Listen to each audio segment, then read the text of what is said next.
अस्सलामु अलैकुम वरहमतुल्लाहि वबरकातुहू।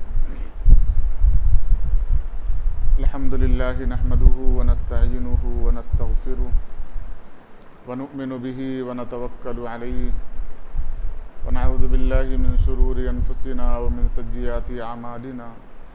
मन यहदिहिल्लाहु फला मुज़िल्ल लहु व मन युज़लिलहु फला हादिय लहु व नशहदु अन ला इलाहा इल्लल्लाहु वहदहु ला शरीक लहु व नशहदु अन्न सय्यिदना व मौलाना मुहम्मदन अब्दुहु व रसूलुहु सल्लल्लाहु तआला अलैहि व अला आलिहि व अस्हाबिहि अजमईन। अम्मा बाद, क़ाल अल्लाहु तबारक व तआला फ़ी कलामिहिल मजीद, अऊज़ु बिल्लाहि मिनश शैतानिर रजीम, बिस्मिल्लाहिर रहमानिर रहीम, इन्नका लअला खुलुक़िन अज़ीम।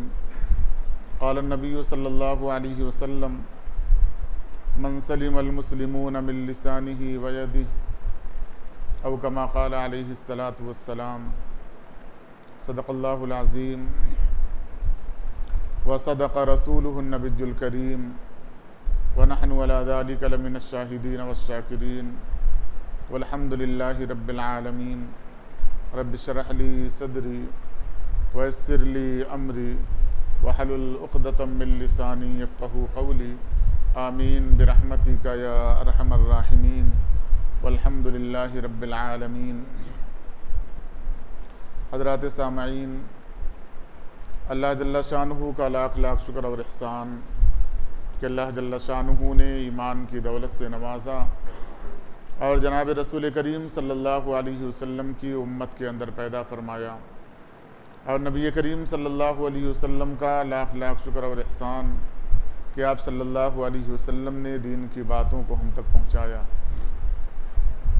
गुज़िश्ता जुमा क़त्ल से मुताल्लिक़ जो असबाब हो सकते हैं, मुसलमानों के अंदर ये जो बुराई आम हुई, रिवाज पाई, उसकी वजूहात जो हो सकते हैं उस पर कुछ गुफ्तगू हुई थी। बात ये सामने आई थी कि कोई भी गुनाह जो आम तौर पे मुसलमानों के अंदर रिवाज पकड़ चुके हैं,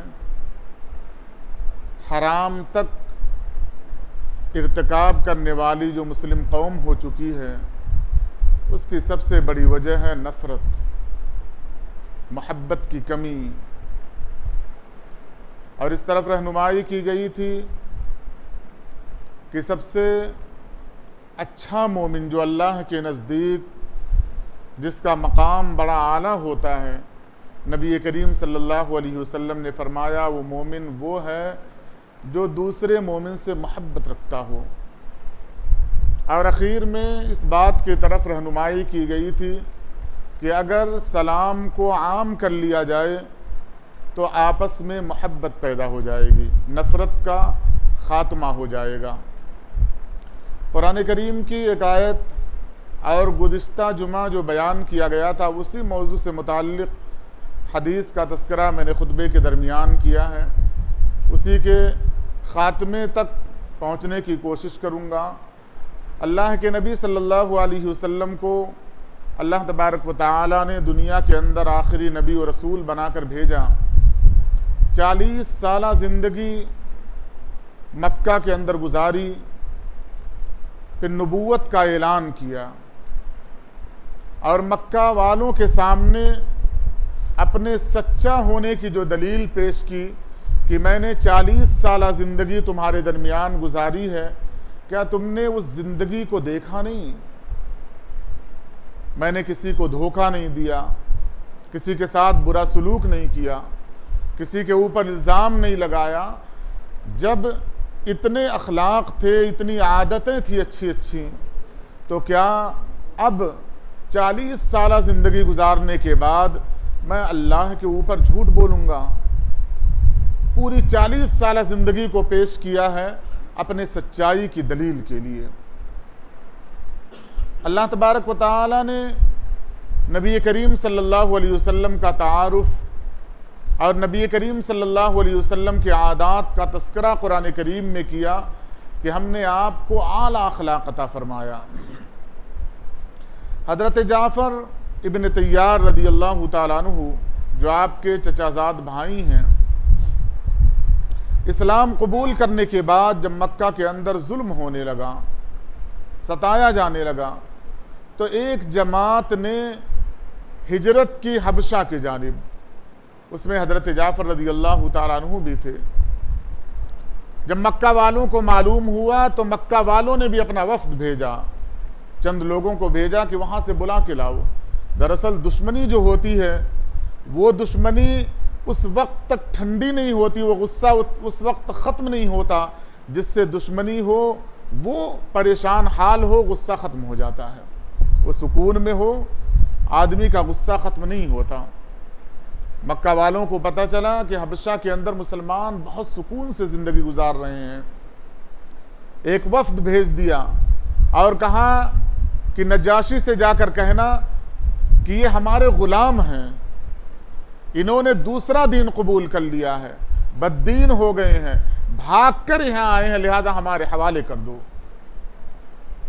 चुनांचे उन लोगों ने जाकर शाह हबशा के सामने अपनी बात पेश की। नजाशी बादशाह है, उन्होंने मुसलमानों को भी बुलाया कि आखिर मामला क्या है, माजरा क्या है, वो सुना जाए, देखा जाए, उसके बाद हवाले किया जाए। हदीस के अंदर आता है मुसलमानों का जो वफ्द हिजरत करके गया था, उन लोगों ने शाह हबशा के सामने अपनी बात रखने के लिए हज़रत जाफ़र रदी अल्लाह ताला अन्हु को सामने बढ़ाया, कहा तुम बात करो। हदीस के अंदर आता है हज़रत जाफ़र रदी अल्लाह ताला अन्हु ने शाह हबशा के सामने बात रखी कि हम बुतों की पूजा किया करते थे, न जाने किन किन लोगों के सामने अपने पेशानी को झुका दिया करते थे, दूसरों के मालों को लूट लिया करते थे, यतीमों का माल ले लिया करते थे, हड़प कर लिया करते थे, ज़मीनों को जुल्म किया करते थे, चोरी, शराब नोशी, औरतों के साथ खिलवाड़, यानी जो बुराइयां हो सकती थी वो हमारे अंदर थी। यहाँ तक कि एक मुहम्मदुर रसूलुल्लाह सल्लल्लाहु अलैहि वसल्लम हमारे दरमियान से खड़े हुए और उन्होंने नबूवत का दावा किया और हुस्न अखलाक की तालीम दी। उन्होंने बताया कि इतने बुतों को छोड़कर एक अल्लाह की इबादत करो, गरीबों के साथ उसने सलूक करो, यतीमों का सहारा बनो, औरतों की इज्जत करो। हमने वो ज़िंदगी सिर्फ इस वास्ते छोड़ी है कि हमें महसूस हो रहा था कि मुहम्मदुर रसूलुल्लाह सच्चे हैं। हदीस के अंदर आता है कि कुरान उस वक्त तक कई आयतें, कई सूरतें नाजिल हो चुकी थी, लेकिन हज़रत जाफ़र रज़ी अल्लाह ताला अन्हु ने कुरान करीम की सूरतों को पेश नहीं किया, बल्कि इस्लाम का जो मग़ज़ था, इस्लाम का जो असल था, उस असल को और मग़ज़ को पेश करना चाहा है। और यही बात हज़रत खदीजतुल कुबरा रज़ी अल्लाह ताला अन्हा ने भी आप सल्लल्लाहु अलैहि वसल्लम के सामने पेश की थी। जब आप गारे हिरा से बाहर आए, पहली वही नाजिल हुई, जिब्राइल अमीन ने आपको भेजा था, दबाया था, सर्दी महसूस होने लगी, कंबल ओढ़ा, और जब इफाका हुआ, पूरा वाक़या हज़रत खदीजतुल कुबरा रज़ी अल्लाह ताला अन्हा के सामने रखा कि इस तरीके से एक फरिश्ता आया था, उसने मुझे दबाया, ऐसा महसूस हो रहा है मैं अपनी जान गंवा बैठूंगा, मैं हलाक हो जाऊंगा। हदीस के अंदर आता है पूरा किस्सा सुनने के बाद हज़रत खदीजा रज़ी अल्लाह ताला अन्हा ने फरमाया, अल्लाह आपको ज़ाय नहीं करेंगे, क्यों? आप मेहमान नवाज हैं, आप कमज़ोरों की मदद करते हैं, आप मेहमान नवाजी करते हैं, आप दूसरों के दुख और दर्द में शरीक होते हैं। हज़रत खदीजतुल कुबरा रज़ी अल्लाह ताला अन्हा ने इस्लाम का सारा मग़ज़, इस्लाम का उसूल जो है वो आप सल्लल्लाहु अलैहि वसल्लम के सामने पेश करके फरमाया कि अल्लाह आपको ज़ाय नहीं करेगा। और वही बात हज़रत जाफ़र तैयार रज़ी अल्लाह ताला अन्हु ने पेश की, और वही सब कुछ आप सल्लल्लाहु अलैहि वसल्लम जिसके सामने जाते थे, इस्लाम की दावत पेश करते थे, अपने सारे अखलाक को उसके सामने रखते थे। मैंने गुज़िश्ता जुमा बताया था, अखलाक की कमी की बुनियाद पर जो कुछ गुनाह हो रहा दुनिया के अंदर वो हो रहा है। अखलाक कहा जाता है सबसे पहले अपने आप को अल्लाह के हवाले कर देना, एक दायरे में रख लेना। उसमें सबसे पहली चीज अपना मिजाज खत्म करके अल्लाह के हवाले करना अपने आप को। उसमें सबसे पहली चीज गुस्सा आता है, गुस्से को जब्त करना, काबू में करना, मिटा देना अपने आप को। यह अखलाक का सबसे पहला जीना, सबसे पहली सीढ़ी है। आप सल्लल्लाहु अलैहि वसल्लम के अंदर कूट कूट कर भरा हुआ था। हजरत हिबार रदी अल्लाह ताला अन्हु, बाद में उन्होंने इस्लाम कबूल कर लिया था। हजरत ज़ैनब रदी अल्लाह ताला अन्हा आपकी बेटी हैं, हिजरत करके मक्का से मदीना आ रही हैं। हिबार ने नेजा मारा है आप सल्लल्लाहु अलैहि वसल्लम की चहेती बेटी के ऊपर। इतना खतरनाक जख्म लगा, हदीस के अंदर आता, उसी जख्म में हजरत ज़ैनब रदी अल्लाह ताला अन्हा शहीद हो गई। आप सल्लल्लाहु अलैहि वसल्लम रोते थे, जब वो वाक़या याद आता था आंखों से आंसू जारी हो जाता था। लेकिन हजरत हिबार इब्न मुस्लिम रदी अल्लाह ताला अन्हु ने इस्लाम कबूल किया और आप सल्लल्लाहु अलैहि वसल्लम से दरख्वास्त की कि मुझे माफ़ कर दिया जाए। आपने माफ़ी का ऐलान कर दिया। सुनने में बड़ा मज़ा आता है कि आप सल्लल्लाहु अलैहि वसल्लम जिसको चाहते थे माफ़ कर देते थे। माफ़ी का तरीक़ेकार क्या हुआ करता था, आज हम भी माफ़ करते हैं, और हमारा तरीक़ेकार क्या होता है, बिल्कुल ज़मीन आसमान का फ़र्क होता है। माफ़ी अल्लाह तबारक व तआला ने बताया कि मैं माफ़ करता हूँ फरिश्तों के वहमो गुमान से, जहन से उस गलती को मिटा देता हूँ जिस बंदे ने किया था। याद दिलाना दूर की बात है, जो गवाह हैं उनके जहनों से निकाल देता हूँ ताकि उस चीज़ का तसव्वुर माफ़ी मांगने के बाद ना आ सके। अल्लाह के नबी सल्लल्लाहु अलैहि वसल्लम ने जिसे माफ़ किया है, पूरी जिंदगी माफ करने के बाद उस हादसे का तज़किरा आप सल्लल्लाहु अलैहि वसल्लम ने कभी नहीं किया। और उसकी वजह यह थी कि अगर उस वाक़े और हादसे का तज़किरा किया जाएगा जिसको मैंने माफ किया, उस बंदे को तकलीफ होगी और तकलीफ रब्बे कायनात को अच्छी नहीं महसूस होती। हम भी माफ करते हैं, माफ करने के बाद फिर प्लानिंग करते हैं कि कैसे उसे सजा दिया जाएगा, उसे महसूस ना हो मैं ये प्लानिंग कर रहा हूं, मैंने साजिश की है। इसे माफी नहीं कहा जाता, इसे मुनाफिकत कहा जाता है। बदले का वो तरीका है जो सबसे कमजोर तरीन आदमी अपनाता है। माफ कर दिया तो माफ कर दिया, भुला दिया। तो सबसे पहली चीज आप सल्लल्लाहु अलैहि वसल्लम ने बयान की, अपने आप को कंट्रोल में रखा जाए। आप वाकयात उठा कर देख लें, जिन लोगों को माफ़ी का ऐलान किया है हिजरत के बाद या फतह मक्का के बाद, उन लोगों ने आपके साथ क्या जुल्म सितम किया था। मक्का के अंदर फातिहाना दाखिल हुए, फातिह आदमी किस तरीके से दाखिल होता है, लेकिन आपका रवैया बिल्कुल अलग था। आप ऊंट पर झुके हुए थे।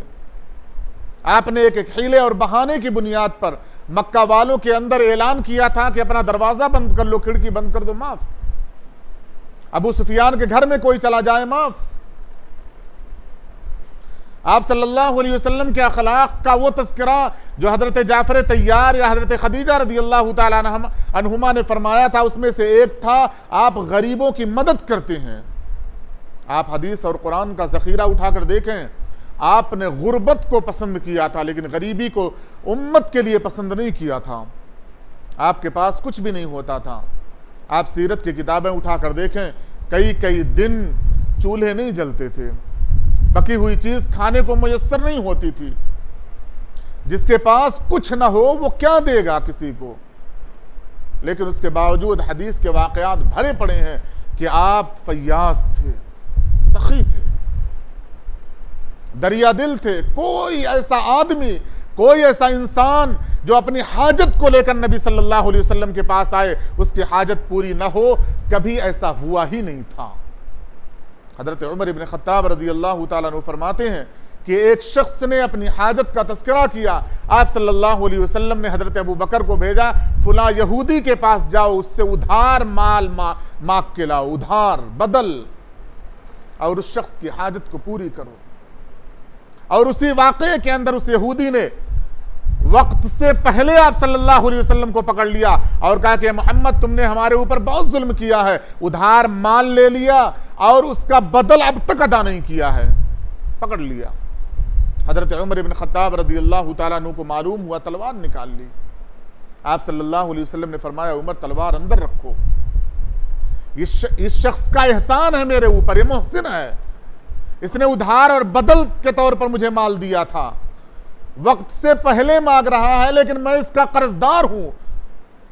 बजाय इसके कि कर्ज की अदायगी की कोई सूरत तुम तलाशते, तुमने तलवार निकाल लिया। माफी मांगो, इसके कर्ज की अदायगी करो।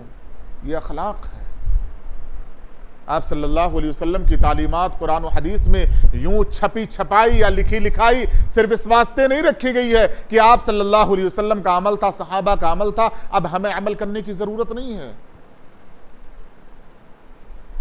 आप सल्लल्लाहु अलैहि वसल्लम ने फरमाया, मुसलमान वो है जिसका अखलाक सही हो, जिसके आदात व अतवार सही हो। आप सल्लल्लाहु अलैहि वसल्लम के सामने दो औरतों का तस्करा किया गया। एक औरत के बारे में फरमाया गया, बहुत नमाजी है, रोजेदार है, तहज्जुद गुजार है, नवाफिल की पढ़ने वाली है, सब कुछ है, लेकिन इसके पड़ोसी इसके शर से महफूज नहीं है। इसके पड़ोसी इसकी तकलीफ से हमेशा जूझते रहते हैं, हमेशा ये औरत तकलीफ देती रहती है। ऐ अल्लाह के नबी सल्लल्लाहु अलैहि वसल्लम, आप इसके बारे में क्या कहते हैं? आपने फरमाया, ये औरत जहन्नमी है। दूसरी औरत का तस्करा किया गया कि ये औरत फराइज की पाबंद है, सुनन नवाफिल नहीं पढ़ती, ज्यादा रोजे नहीं रखती, सदका खैरात नहीं करती, लेकिन इसके अखलाक से लोग खुश हैं, इसके पड़ोसी इसके शर से महफूज हैं। आप सल्लल्लाहु अलैहि वसल्लम से पूछा गया, आप इस औरत के बारे में क्या कहते हैं? आप सल्लल्लाहु अलैहि वसल्लम ने फरमाया, जन्नती है। उसके नमाज, उसके रोजे, उसके हज और ज़कात का तस्करा नहीं किया गया। इस्लाम की जो तालीमात हैं, उसमें जो फ़राइज़ हैं, उसका बदला अल्लाह तबारक व तआला ने कोई नहीं देने का वादा किया कि नमाज पढ़ोगे जन्नत मिलेगी, रोज़ा रखोगे जन्नत। ये फ़र्ज है। फ़र्ज का मतलब होता है हमें अदा करना है, ये हमारी जिम्मेदारी है। उस जिम्मेदारी का अलग से कोई बदल अल्लाह तबारक व तआला ने मुतय्यन नहीं किया। अल्लाह ताला ने फरमाया, हमने खरीदा है जन्नत के एवज में, और उसका बदला क्या है? हमें नमाज पढ़ना, रोजा रखना, हज अदा करना, जो फराइज है उसको अदा करना है। फराइज की अदायगी दीनदारी की अलामत नहीं है, ये दीनदारी की अलामत नहीं है। आप सल्लल्लाहु अलैहि वसल्लम ने फरमाया, फराइज के बाद की जो जिंदगी है वो दीनदारी की अलामत है। आपने फरमाया, अपनी जबान की हिफाजत करो।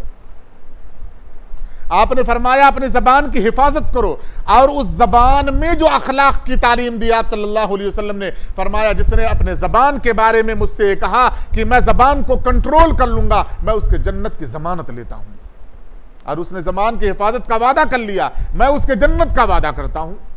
आपने फरमाया, सबसे अच्छा अखलाक ये है कि आदमी अपने घर वालों के साथ अखलाकमंद हो। ताजिर आदमी ग्राहक के साथ अखलाक इस वास्ते पेश करेगा क्योंकि वो उसकी मजबूरी है।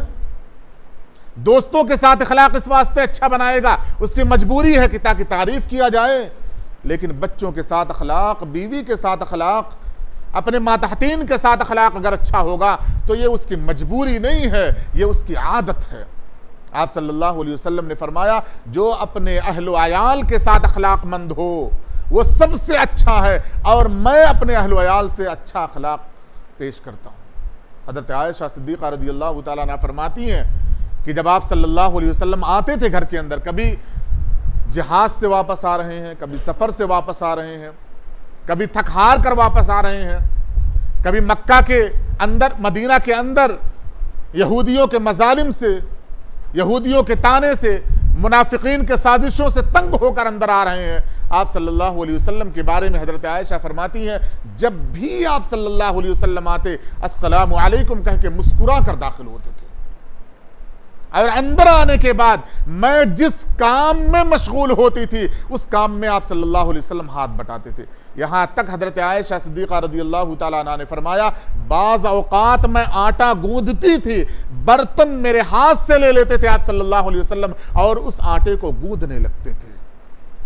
यह है अखलाक। यहां कोई तारीफ करने वाला नहीं है, यहां कोई मतलब नहीं है, यहां कोई देखने वाला नहीं है। आप सल्लल्लाहु अलैहि वसल्लम ने फरमाया, अखलाक वो है जो अपने से कमतर लोगों के साथ पेश किया जाए। आज अखलाक का जो तौर और तरीका मुस्लिम मुआशरे के अंदर क्या है कि मैं खाना अपने पड़ोसी को दूंगा तो वो खाना देगा, मैं सलाम करूंगा तो वो सलाम करेगा, मैं उसे दावत दूंगा तो वो मुझे दावत देगा। ये अखलाक नहीं, ये बदल है, ये बदल है। मैंने खिलाया, आपने खिलाया, मैं ना खिलाता, आप ना खिलाते, यानी मेरे अखलाक पर आपका अखलाक मजबूर हो रहा है। आप सल्लल्लाहु अलैहि वसल्लम ने फरमाया, अखलाक किसे कहा जाता है? जो रिश्ता तोड़े उससे जोड़ो, इसे अखलाक कहा जाता है। जो गाली दे उसे माफ करो। अखलाक का ये पहलू कहीं नजर नहीं आता मुस्लिम मुआशरे के अंदर, बल्कि एक एक चीजें पकड़ के रखी जाती हैं कि फुला बंदे ने मुझसे ये कहा था, मैं उससे वो कहूंगा। नतीजा क्या होता है? दुश्मनी, और वही दुश्मनी आगे चलकर साजिश, और वही साजिश कत्ल की हद तक हमें लेकर जाती है। अखलाक अगर अच्छे होंगे, और ये वजह क्या है, अखलाक कहां बिगड़ जाता है? देखा जाता है कि जब कोई बंदा शरारत करता है, कोई बच्चा शरारत करता है, गलती करता है, तो उससे कहा जाता है, क्या तुम्हारे माँ बाप ने यही सिखाया? ये फितरी बात है, हर गलती उसके माँ बाप तक जाती है। ये फितरतन क्यों कहा जाता है? क्योंकि वह जिम्मेदारी माँ बाप की थी, माँ बाप ने उसे अदा नहीं किया। हदीस के अंदर आता है, नबी करीम सल्लल्लाहु अलैहि वसल्लम ने फरमाया, अपने बच्चों के सामने अपनी जबान को कंट्रोल में रखो। अगर वो इतना छोटा है, इतना छोटा है कि समझ बूझ नहीं सकता, तब भी अल्लाह तबारक व तआला ने उसे आंख और अक्ल दिया है, उसको कैच कर लेगा, महफूज कर लेगा। जब बड़ा हो जाएगा तो वही सब कुछ करेगा, वही सब कुछ कहेगा जो तुम कहा करते थे। इसी वास्ते जिनके वालिदैन गालियां देते हैं, उनके औलाद बड़े होकर खुद ब खुद गाली देते। जो औलाद गुस्सा, वालिदैन गुस्सा करते हैं, औलाद बड़े होकर खुद ब खुद गुस्सा करने लगते हैं। क्यों? उनके सफेद दिमाग के ऊपर, खाली दिमाग के ऊपर वालिदैन ने सब कुछ नोट कर दिया होता है। आप सल्लल्लाहु अलैहि वसल्लम ने फरमाया, औलाद के ऊपर जुल्म न करो। औलाद के ऊपर जुल्म क्या है? उनके समझ से ज्यादा का बोझ डाल देना, उनके जिम्मेदारियों से ज्यादा काम दे देना, उनसे ज्यादा तवक्को करना, खुद कुछ न करना जुल्म है। इसी ज़िम्न में आता है तालीम की वो उम्र मुतय्यन की जाए जो बच्चों के लिए जरूरी है। कम उम्री में अगर तालीम का बोझ डाल दिया जाता है, बाज लोग होते हैं, पहली औलाद होती है 3 साल की उम्र में बच्चों को डाल दिया, 2.5 साल की उम्र में डाल दिया, 2 साल की उम्र में डाल दिया। ऐसे स्कूल बनाए गए जहां पे बच्चों की देखभाल हुआ करती है, कमाई का एक जरिया बना लिया गया, वहां हम डाल दिए। जुल्म है। क्यों? बच्चा 2 साल, 3 साल, 4 साल तक वो समझ बूझ उसके अंदर नहीं होती है। वो आपसे सीखना चाहता है, मां बाप से सीखना चाहता है, आपने किसी और के हवाले उसे कर दिया। छोटे बच्चे को मां हंसाए हंस देता है वो बच्चा, लेकिन कोई दूसरा हंसा ही नहीं सकता उसे, क्योंकि जुड़ा हुआ है अखलाक, आदतें जुड़ी हुई हैं मां या बाप से। नुतफा है, नस्ल है, खून है एक। मां इशारा करती है, बच्चा हंसता है, रोते रोते हंस देगा, हंसते हंसते रो देगा। लेकिन कोई दूसरा उस औलाद को हंसा देना चाहे, रुला देना चाहे, नामुमकिन हो जाता है। यानी अभी वालिदैन की जरूरत है। तो जहां तक तालीम वालिदैन की जरूरत थी, वहां वालिदैन उन्हें तालीम दें, और जब जरूरत ये हो कि अब मुझसे नहीं हो पा रहा, अब दूसरों की जरूरत है, तो दूसरों के हवाले किया जाए, लेकिन निगरानी 100% हमारी होनी चाहिए। अखलाक के हम जिम्मेदार हैं। आप सल्लल्लाहु अलैहि वसल्लम ने जब नबूवत का दावा किया, कुरान नाजिल होना शुरू हुआ, अब आपकी छोटी औलादें नहीं थी, पैदा हो रही हैं, इंतकाल हो जा रही हैं, लेकिन सबसे करीबी जो रिश्तेदार हैं आप सल्लल्लाहु अलैहि वसल्लम के, वो नवासे हैं, उन्हें पकड़ कर लाया करते थे आप सल्लल्लाहु अलैहि वसल्लम, और उनके अखलाक की, उनके तालीमात की जिम्मेदारी आप सल्लल्लाहु अलैहि वसल्लम ने संभाली थी। यहां तक कि पूरा कॉपी आप देखेंगे हजरत हसन और हजरत हुसैन रज़ी अल्लाह ताला अन्हुमा के अंदर, तो अखलाक की जो जिम्मेदारी है बनाने की, वो वालिदैन की है। और अब इस वास्ते थोड़ा सा मौजू में औलाद के लिए लाया था कि छुट्टियां हो रही हैं, 15 दिन की शायद गवर्नमेंट की तरफ से छुट्टी होगी। छुट्टियों को अनमोल कीमती वक्त समझें अपने औलाद के लिए, उसे मुसीबत न समझें। कभी होता है कि कुछ खाली औकात हम चाहते हैं, वो वक्त मुयस्सर नहीं आता औलाद के आ जाने की बुनियाद पर, 24 घंटा रहने की वजह से। लेकिन हम खूब वक्त गुजार सकते हैं, बात कर सकते हैं, मिजाज को पकड़ सकते हैं, उनकी मर्जी को देख सकते हैं, उनके मर्जी के मुताबिक अपने आप को ढाल सकते हैं। औकात या वक्त हमेशा मुयस्सर नहीं आता। अगर मिल रहा है वक्त तो अच्छे तरीके से उन औकात को मिलकर गुजारने की कोशिश करें और नबी करीम सल्लल्लाहु अलैहि वसल्लम की तालीमात थोड़े थोड़े वक्फे से उनके सामने पेश करने की कोशिश करें। दस्तरखान उनसे लगवाएं, उनके पसंद की चीज बनवाएं, फिर उन्हीं से कहें कि अपने चचा को दे दो, अपने भाई को दो, अपने बहन को दो। जो रिश्तेदार आए उनके पसंद की चीज उनके खाने से पहले किसी और को दिलाया जाए, उनके हाथ से। यह तालीम और तरबियत होगी कि देने की फयाजी और सखावत का जज्बा पैदा हो जाएगा। आप सल्लल्लाहु अलैहि वसल्लम की आदत थी। हजरत अबू हुरैरा रज़ियल्लाहु ताला अन्हु फरमाते हैं, एक बार भूख की शिद्दत थी, इतना तेज भूख मुझे लगी कि मैं मसाइल पूछने लगा और मकसद ये था कि मसला पूछूंगा, पूछते पूछते घर चला जाऊंगा और जिसके भी घर जाऊंगा वो खाने के लिए कोई ना कोई चीज पेश करेगा। हजरत अबू हुरैरा फरमाते हैं, जिससे मसाइल पूछता वो खड़े होकर जवाब देता। हजरत अबू बकर आए, हजरत उमर आए, तीसरी बार आप सल्लल्लाहु अलैहि वसल्लम खुद आए और जब मैंने मसला पूछना शुरू किया, आप सल्लल्लाहु अलैहि वसल्लम ने मेरा हाथ पकड़ लिया और कहा, अबू हुरैरा घर चलो। हजरत अबू हुरैरा फरमाते हैं, मैं घर गया, आप सल्लल्लाहु अलैहि वसल्लम ने प्याला मंगाया दूध का, मेरे सामने रखा और फरमाया कि तुम भूखे हो? कहा हाँ अल्लाह के नबी सल्लल्लाहु अलैहि वसल्लम। कहा सुफ़ा चबूतरे पर कितने लोग हैं? कहा कई लोग हैं। कहा वो लोग भूखे हैं? कहा हाँ भूखे हैं। कहा उन्हें भी बुला के लाओ। हदीस के अंदर आता है, अबू हुरैरा रज़ियल्लाहु ताला अन्हु को दूध का प्याला दिया और कहा कि सबको तकसीम करो, पिलाओ। उम्र ज्यादा है, बूढ़े हैं, खाने की ख्वाहिश है, जरूरत है, और उनके हाथ में प्याला देकर कहा कि सबको पिलाओ। ये तरबियत का तरीक़ेकार है। हजरत अबू हुरैरा रज़ियल्लाहु ताला अन्हु फरमाते हैं, मैं सोच रहा था प्याला लेकर, इतना छोटा प्याला, इतना थोड़ा सा दूध जो मेरे लिए बस नहीं होगा, इतने लोगों के लिए कैसे बस हो सकता है? लेकिन आप सल्लल्लाहु अलैहि वसल्लम का हुक्म था, मैं पिला रहा था। ये तरीक़ा अपनाया जाए अपने औलाद के लिए। अगर अपने औलाद के लिए तरीक़ा अपनाया जाएगा, थोड़ी देर के लिए उसे नागवारी गुजरेगी, वो आपसे सवाल भी कर सकता है, ये तो मेरे पसंद का खाना था, आप मुझे ही बोल रहे हैं, चाचा को दो, दादा को दो, पड़ोस को दो, मुझे दो, फलां को दो। आप उसे बताएं कि नबी करीम सल्लल्लाहु अलैहि वसल्लम का ये तरीक़ा था, उससे तरबियत भी मिल जाएगी, उस शख्स को फयाजी और सखावत का जज्बा भी पैदा हो जाएगा। तरबियत का वो मौका जो आपको मिल रहा है, हमें मिल रहा है, अल्लाह तबारक व तआला से दुआ है कि वो मौका हमारे लिए नाफे बनाए। अल्लाह तबारक व तआला अमल की तौफीक इनायत फरमाए।